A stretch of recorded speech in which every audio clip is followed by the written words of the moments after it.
Hey, Wemberg World Entertainment, and this will be a non-spoiler review for Furiosa, the Mad Max Saga, which I don't know why they keep calling it Mad Max, because it's not Mad Max.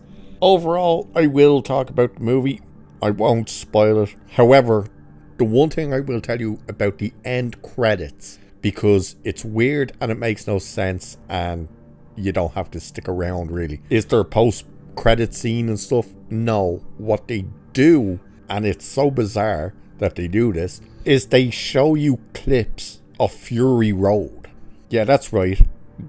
While the credits are kind of playing like bits and pieces, it goes to clips of Fury Road. I have no idea why they do that, but they do that. So there's no like post-credit scenes or anything like that. It's just as the credits are playing before the scrolly up credits, they just show you clips for some reason of Fury Road. Everyone knows about the Mad Max cameo. It's in there. It's a waste of time. It has absolutely no impact on it, and you're just left scratching your head going, what was the point of that? He's literally just standing up on a hill eating from a tin of beans or something and just looks down at her. It's not close up off him or anything like that. It's from a distance, and the only reason you realise that it's Max is the car. That's it. And there's probably people who don't even realise it's Mad Max's car, so they're probably looking at it going, who the hell is this? As for the actual movie, now you've probably heard this, that you spend 40 minutes of the start of the movie with young Furiosa before she becomes Anna Taylor-Joy's version of Furiosa.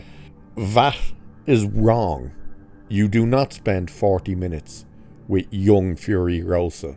No. You spend an hour. That's right, an entire 60 minutes with young Furiosa. It's an hour of this movie before you get to Anna Taylor-Joy as Furiosa. So keep that in mind. Chris Hemsworth is by far the best part of the movie. He is chewing it up. However, he's only in that first hour, and then he kind of vanishes for a good chunk of the movie, and then he kind of comes in and out of it sporadically, and then he's mainly in the entire third act basically. So it's weird what they did with him, but he is by far the best part of it. Anna Taylor-Joy, she gets kind of the Mad Max Fury Road treatment in this movie, where she really doesn't speak all that much. I did see it somewhere saying that she only actually has something like 27 or 31 lines. I think she speaks a little more than that, but she really doesn't say much at all. The action is a hard one, and the reason why is because it's so digital. A lot of the scenery, a lot of the people when they're falling off the truck and stuff is very digital, and you can instantly see that and tell that. That was probably my biggest issue with this movie, was the effects. They are terrible and very stand out of, they're on volume or green screen. It's ridiculous how bad it stands out. And that's like every kind of aerial shot of cars and bikes drive, mainly bikes. It's very CGI. You're just like, well, you couldn't just got a couple of people on motorbikes and drove across some sand, no?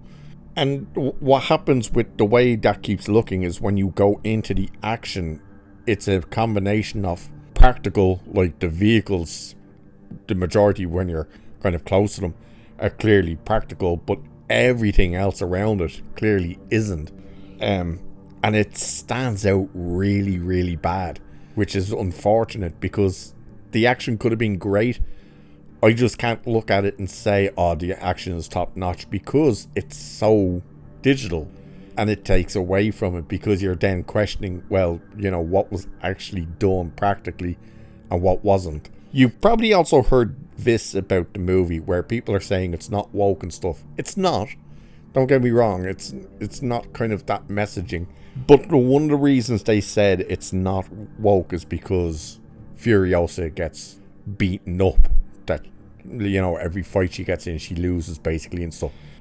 Much like the 40 minutes, that is wrong. She does not get beaten up all the time at all.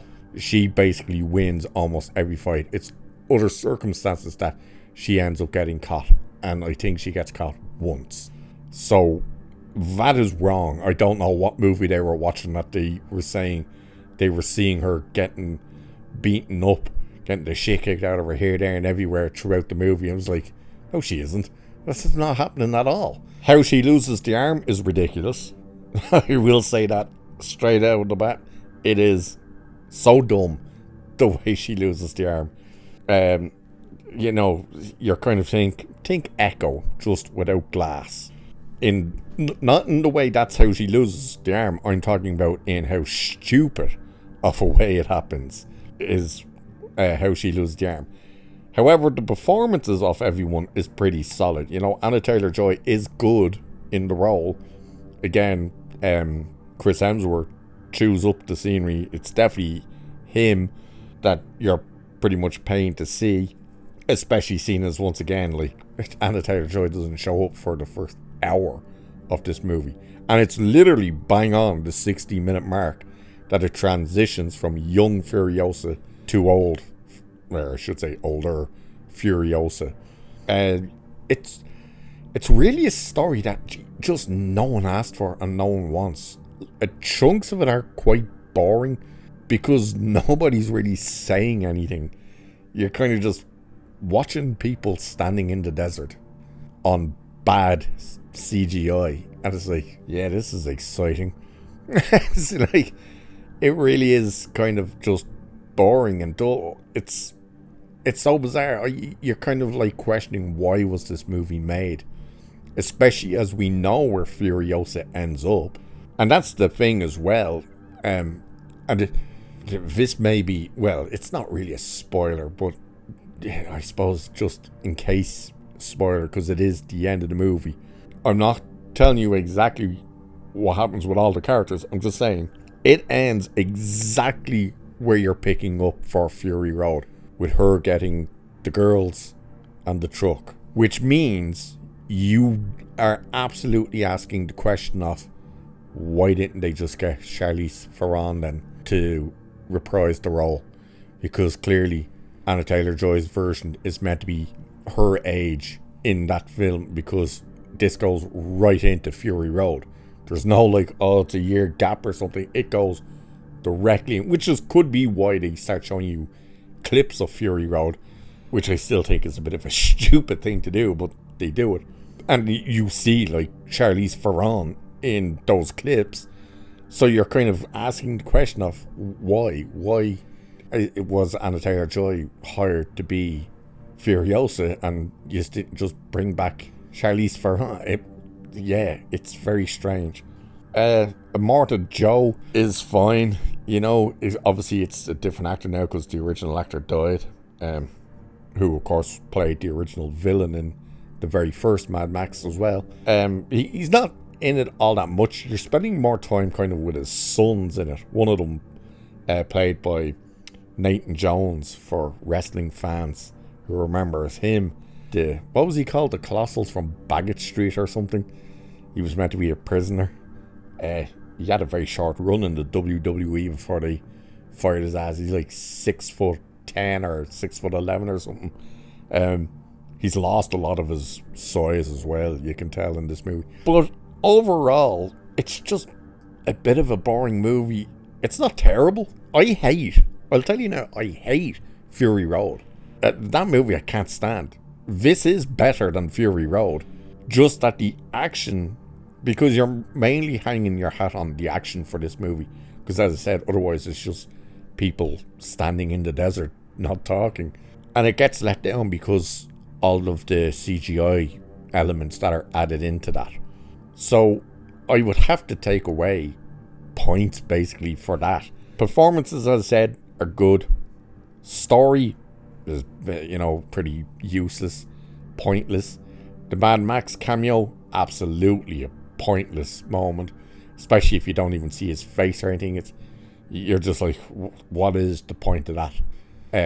That is probably just so they can add the Mad Max name into the movie. The effects, terrible. The action, as I said, it's half and half decent, half terrible because of the effects, the CGI and whatnot. Overall, the main question is, why does this movie exist? And after watching it and knowing what Fury Road is, you literally just go, I don't know. It really doesn't need to exist. And it definitely does not need to be 2.5 hours long. It's long and quite pointless. But overall, I would probably give it about a 6.5 out of 10. As I said, it's not the worst. The performances are good. You know, Chris Hemsworth, you know, you're really kind of more invested in his character throughout the movie than anyone else. So that's really why it gets that much of a thing. You know, there's enough in there with him to kind of keep you engaged. Other than that, though, it's kind of pointless. It's definitely not a movie you need to see on the big screen, to be honest with you. Yeah, I think the effects would probably look worse on the big screen. So that's the non-spoiler review anyway for Furiosa, a Mad Max Saga, which there's no point in calling it Mad Max Saga. And with that, I shall leave it there for this one. So cheers, and I'll catch you in the next one.